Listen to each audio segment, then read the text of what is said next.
Kids Beds, Merle Hay Road at Douglas, next to Big Sur Waterbeds.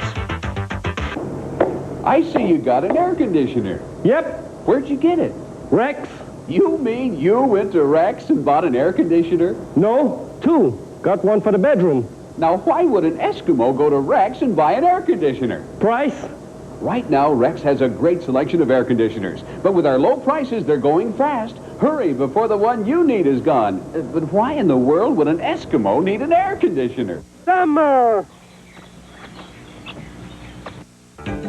You're watching Channel 5. From ABC News, World News, Saturday, here's Carole Simpson.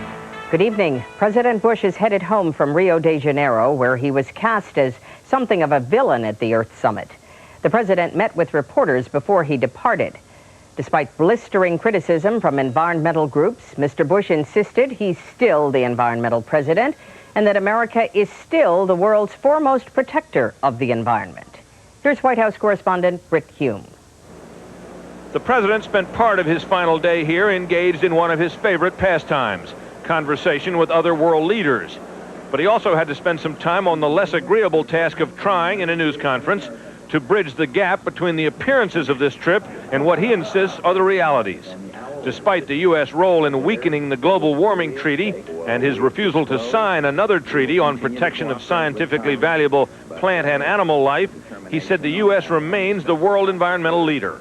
We are not going to sign up to things that we can't do. We're not going to sign up to things we don't believe in. The fact that we didn't sign that one treaty does not diminish, in my view, the U.S. leadership role. Sometimes leadership is not going along with everybody else.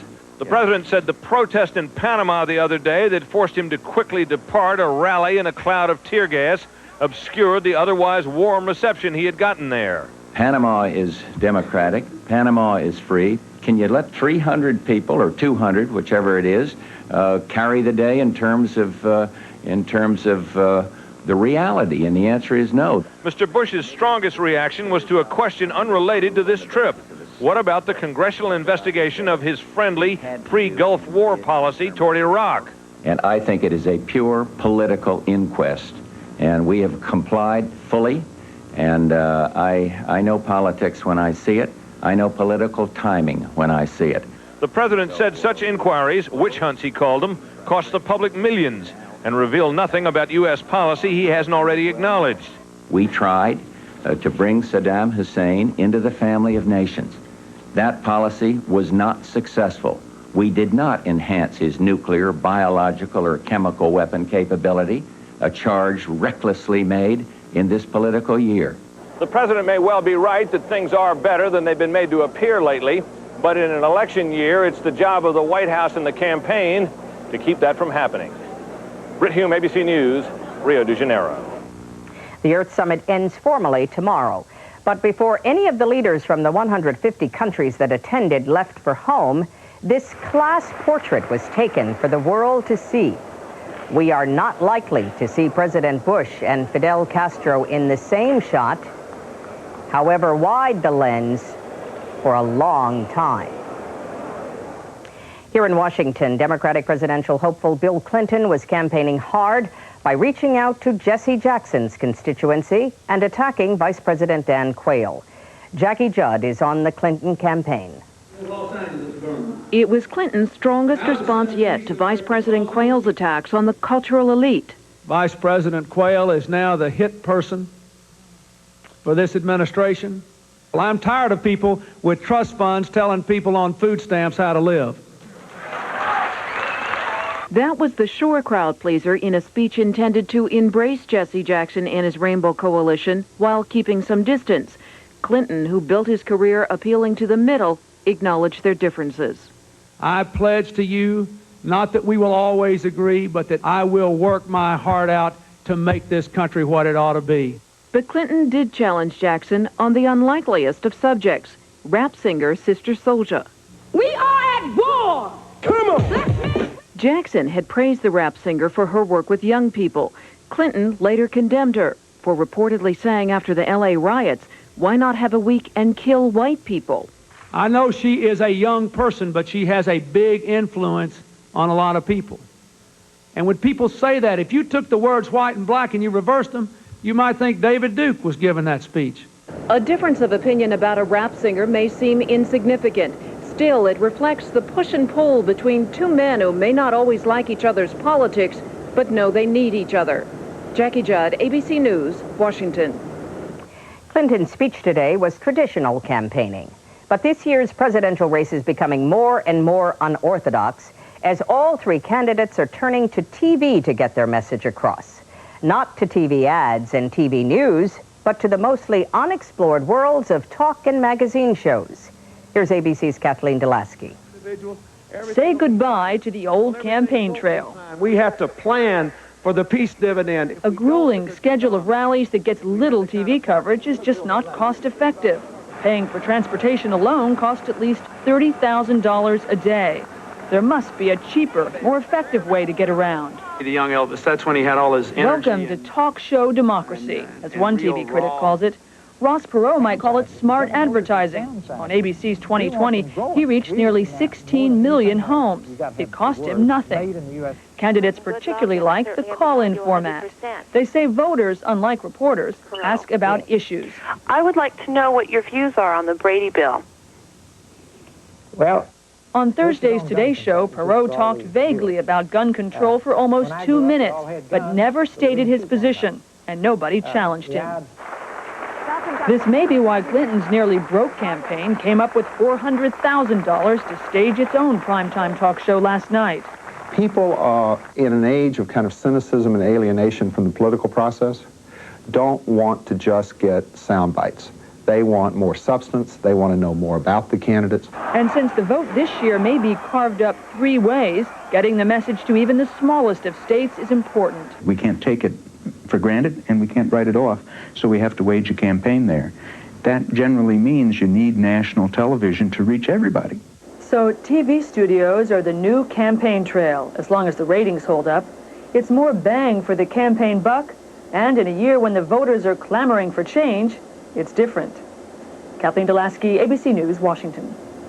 This year's unorthodox campaign styles and television's changing role in the presidential race will be the topic tomorrow on This Week with David Brinkley. Coming up, one man's struggle to survive the nightmare in Sarajevo. And later in this broadcast, Larry Holmes' plan for recapturing the heavyweight title. And Oregon's answer to the American dream. My first home, I went to work and I'm just going, I'm buying a house. World News Saturday, brought to you by the Discover Card.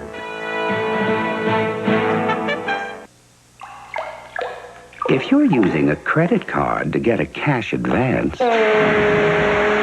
you're probably getting soaked because ordinary cards charge you interest right from day one, which is why you should use the Discover Card. Just pay your full monthly balance and a small transaction fee, and we'll give you cash, interest-free. So you can avoid taking a bath. It pays to Discover. Your rugged routine, day after day. It's even harder when Athlete's Foot routinely comes back.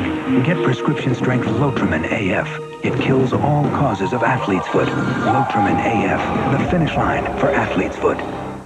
Of all denture adhesives, only one holds the strongest, and it's just taken a turn for the better. Fixodent's new Easy Twist Cap. It's bigger, it's a snap to open, and it's one more reason to Fixodent and forget it. The State Department today urged U.S. citizens to leave the remaining Yugoslav republics of Serbia and Montenegro while commercial transportation is still available. New fighting has erupted around Sarajevo airport in the breakaway Republic of Bosnia. At least 14 people were killed in Sarajevo and scores wounded in the past 24 hours.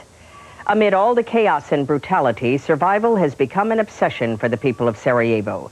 Here's ABC's Mark Litke. Every day at 4 p.m. in the center of Sarajevo, Vedran Shmailovic sits with his cello and plays to honor those who have died. There is seldom an audience. The threat from artillery or snipers is too great. He tries to explain why he risks his own life with each performance. He cannot find the words. Indeed, few here can explain how they manage to survive. They just do, one day at a time. When the shells stop falling from the Serbian gun positions above the city, they take to the streets to gather provisions, lining up for bread when it's available, for the withered greens that pass as vegetables, or just for water, when the trucks are able to bring it from neighborhoods that still have a running supply. And now there's even a glimmer of hope. The UN peacekeeping force is growing, making preparations to reopen the airport, to airlift supplies into the besieged city. But the shelling has not stopped completely, and even the peacekeepers are still being fired upon. The fact of the matter is, it doesn't matter who's firing at us. If anybody's firing at us, we can't complete this deal, and that would be a tragedy. This is still a desperate city. No one knows when a sniper's bullet will end a dash home or when the water will finally run out. But in this one musician's daily ritual to honor the dead, there is a symbol of Sarajevo's dignity and determination to survive. Mark Litke, ABC News, Belgrade. In other news overseas, a United Nations negotiator arrived in Syria today, raising hopes that the last two Western hostages, both Germans, may be set free soon. In Cambodia, a United Nations team is trying to disarm the armies of the four feuding factions in Cambodia. But the Khmer Rouge, one of the three rebel groups fighting the Vietnamese-installed government, is refusing to comply with the UN's peacekeeping plan. In a moment, the fight over great American quilts made in China, and those American-made goods selling like crazy in China. Recently, DuPont announced that its energy unit Conoco would pioneer the use of new double-hulled oil tankers in order to safeguard the environment.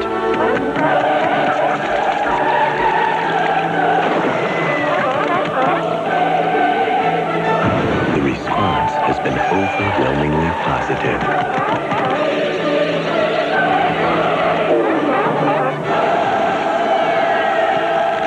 DuPont, better things for better living. Morning! What's for breakfast in modern times? Oh, just cereal. Back in my century, we enjoyed grains kept whole for a more natural, hearty taste. New great grains. You bet it's great. Toasted wheat, oats, and barley. Kept whole, full of flavor. Great. Dates, raisins, even pecans. This really is delicious. Now I'm hungry. Got another bowl? What was great back then is great grains now. A great new cereal from Post. We built this business. They came in with their big pumps and stopped the flooding. Saved my business. All I've worked for. Build this business. Your people really cared. It meant a lot to us. They lent me the money. Without it, Debbie couldn't have started college. We built this business to build your dreams. Each year, corporate America spends over $10 billion on overnight shipping. Yet according to a report in the Wall Street Journal, $3 billion of that is wasted. If you find that kind of inefficiency alarming, call UPS. We can save you up to 40% on overnight deliveries and help prevent your profits from going up in smoke. UPS, we run the tightest ship in the shipping business. Here at home, defying death threats, New York's Cardinal John O'Connor became one of the highest-ranking Catholic Church officials to take part in an anti-abortion protest. The Cardinal joined several thousand abortion opponents who staged a prayer vigil outside a clinic in Manhattan. Meanwhile, in Boston, an estimated 100,000 people turned out to celebrate Gay Pride Day with speeches, music, and a march that stretched for miles. The German automaker BMW has reportedly decided to build a new car plant in South Carolina. It would be the company's first such plant outside Germany.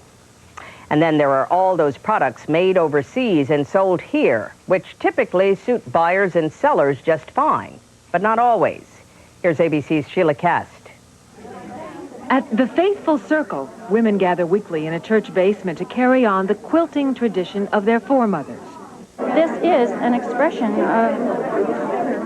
of our creative ability to leave something of us to our children. Quilters like these feel betrayed that American quilt designs are now being mass-produced by factory workers in China.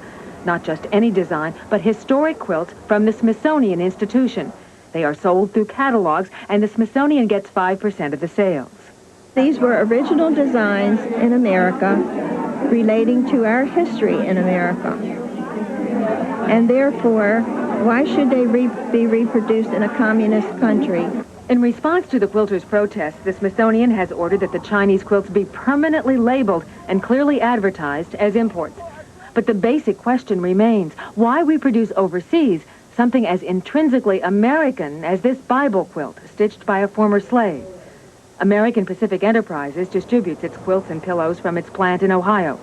It says it would not be able to find enough American quilters in one place to make the 20,000 Smithsonian reproductions it expects to sell this year, and that made in the USA quilts would cost 2 or 3 times as much.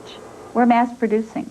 That is the American way of doing business, to find the very best product at the very cheapest price.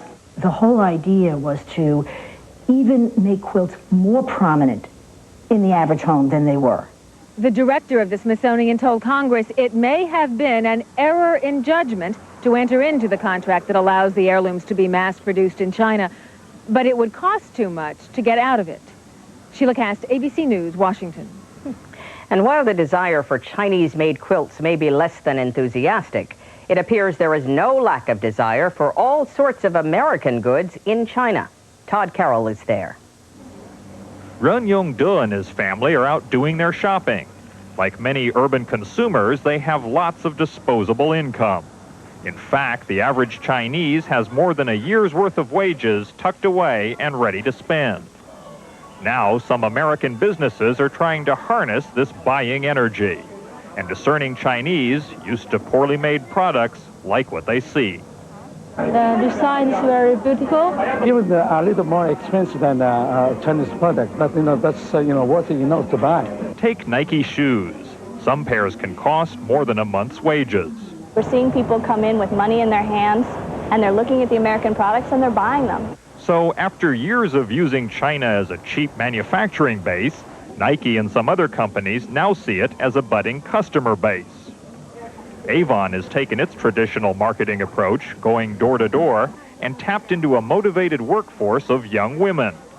And Procter & Gamble has saturated the national airwaves with pitches that attract attention. Bye-bye. The kind that turns heads.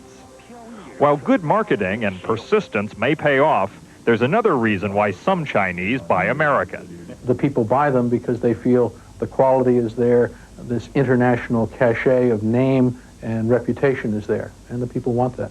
While many problems of doing business here remain, some companies are already looking to the next frontier, the Chinese countryside, where 900 million people live, and new demands for basic goods are expected to soar. Todd Carole, ABC News, Guangzhou. Today is Queen Elizabeth's official birthday celebration, and all the pomp and circumstance at Buckingham Palace is usually plenty to keep the average Briton enthralled. But this year there was added fascination, and all eyes were on Prince Charles and Princess Diana. The couple appeared slightly uneasy, but exchanged a few words and smiled for the cameras. Coming up next, Ray Gandolf with sports. What's on your lineup tonight, Ray? Carol, we will have some Keystone Cops baseball, a title fight, and a long look at Larry Holmes, who would like to be the once and future heavyweight champion of the world. Minwax is proud to announce a new addition to the family, new polycrylic protective finish. Unlike ordinary finishes, polycrylic has no strong odors, and it dries to a beautiful crystal clear finish in no time at all. It even cleans up with water. New Minwax polycrylic. After all, a new beginning deserves a beautiful new finish. New Minwax polycrylic. A new way to keep wood beautiful.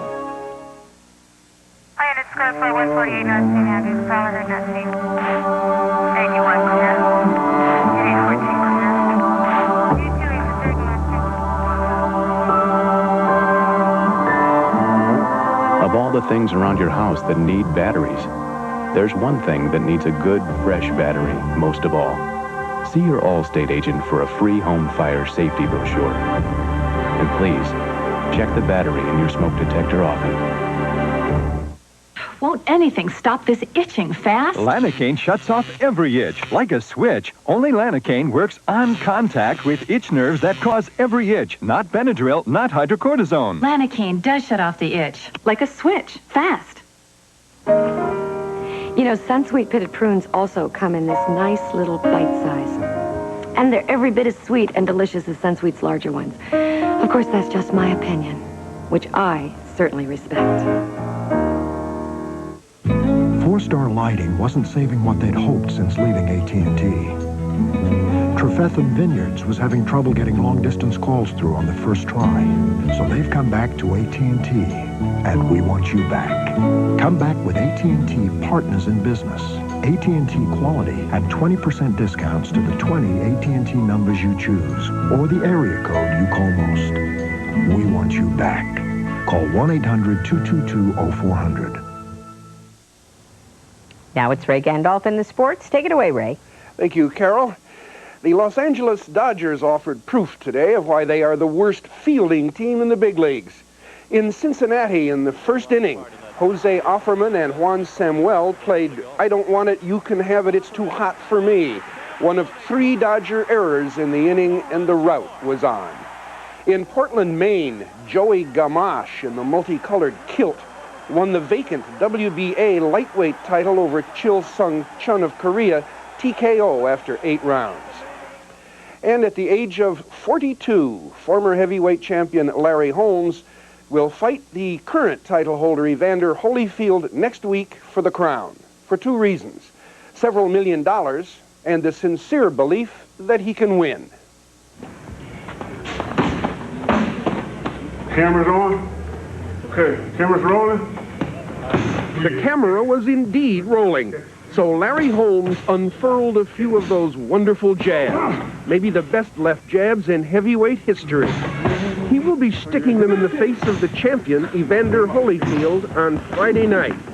What does Holmes expect? A hard fight, a tough fight, a fight that I will win.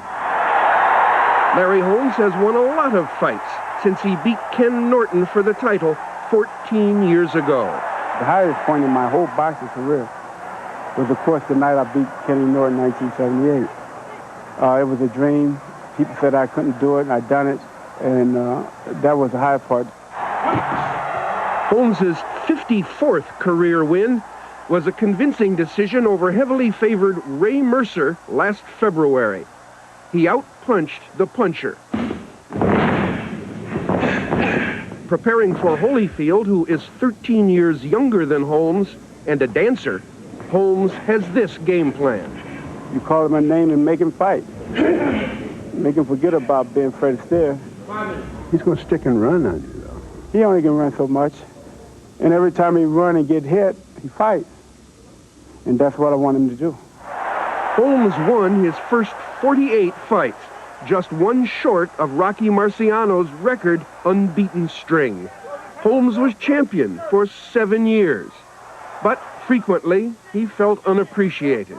I didn't get all the respect that Muhammad Ali gotten, but I'm not Muhammad Ali. I didn't have the charisma and don't have the charisma that Muhammad Ali had.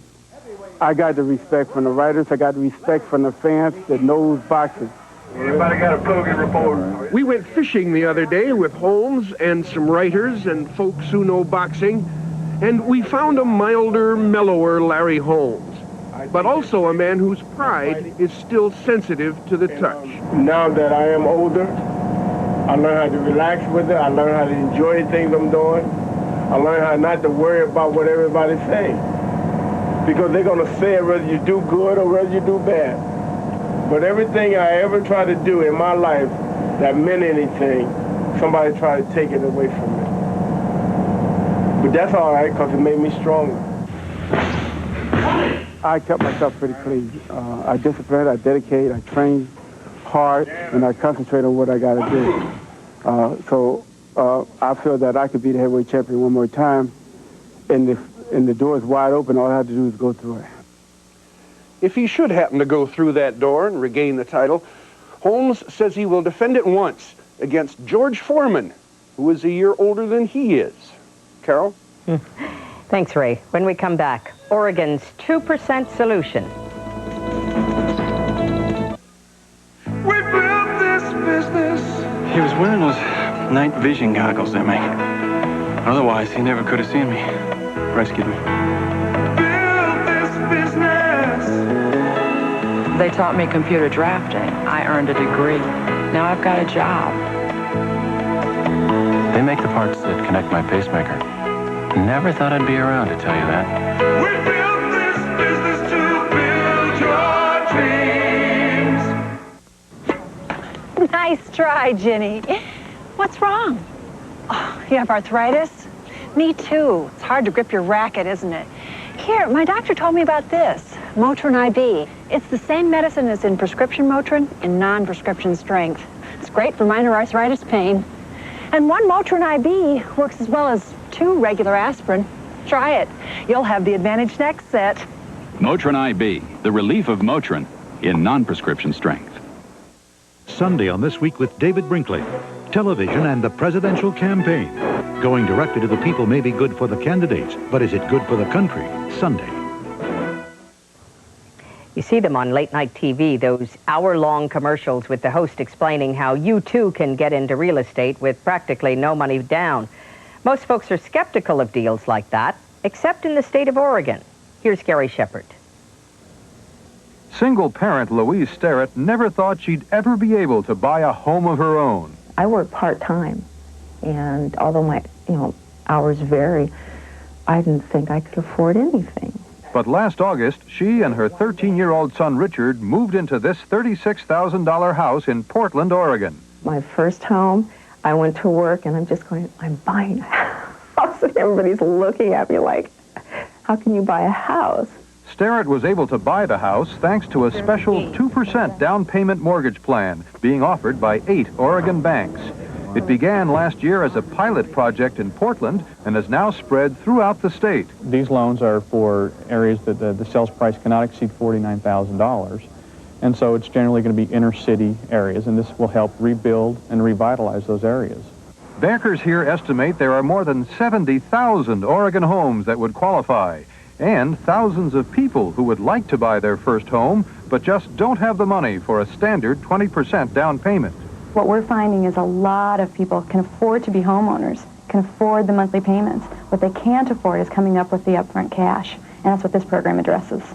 Louise Sterrett was able to move into her house for only $2,500, including closing costs. There is a catch. Your income cannot exceed $30,000 a year, and to get the 2% down payment deal, you must attend 3 seminars on home buying and money management. Pay off as many bills as you can before applying for a loan. Make payments on time, and that's very important. 100 families have purchased homes during the first year of the plan, and so far, there hasn't been a single default. Oregon is the first state to try this, but chances are it won't be the last. Banks in several other states are already considering similar low down payment mortgage programs, and the idea eventually could spread nationwide. Gary Shepard, ABC News, Portland. And that's World News Saturday. I'm Carole Simpson. Good night. Saturday, Eddie Murphy needs some arms control. We just turned that Sheik's car to Mercedes skateboard. But this engineer's a real dud. Dudley Moore. Eddie Murphy. Do Michael Jackson. I'm not in this war. Best defense. I'm from Cleveland. Saturday. Give me 5. 5 new waterbeds from Big Sur's own factory. The new Contempo with floating bookshelves is just $169. The Cheyenne with bookcase headboard is $179. The White Crystal Daybed is $199. The Santa Fe with mirror is $179. Or the Charleston with mirror and turn post is $289. 5 new looks, factory direct savings. Big Sur Waterbeds, America's largest. 3715 Merle Hay Road at Douglas. I see you got an air conditioner. Yep. Where'd you get it? Rex. You mean you went to Rex and bought an air conditioner? No, 2. Got one for the bedroom. Now, why would an Eskimo go to Rex and buy an air conditioner? Price? Right now, Rex has a great selection of air conditioners. But with our low prices, they're going fast. Hurry before the one you need is gone. But why in the world would an Eskimo need an air conditioner? Summer! Sunny skies this evening with temperatures falling through the 80s. Welcome to Hee Haw, starring Roy Clark and special guest stars Merle Haggard, Allison Krauss and Union Station, Les Taylor, along with the whole Hee Haw gang, Grandpa Jones and George Lindsay, Lulu Roman and Donna Stokes, Gordy Tapp and Erlene Mandrell, Becky and Lindy Norris, Gaylord Sartain and Dawn McKinley, Alice Hathaway Ripley and Dennis Stone, Linda Thompson and Gary Muledeer, Mike Snyder and Billy Baker, Phil Campbell and Pedro Tomas, the Hee Haw Singers, Charlie McCoy and the Hee Haw Band. And now here's your host, Roy Clark. Thank you and welcome to Hee Haw.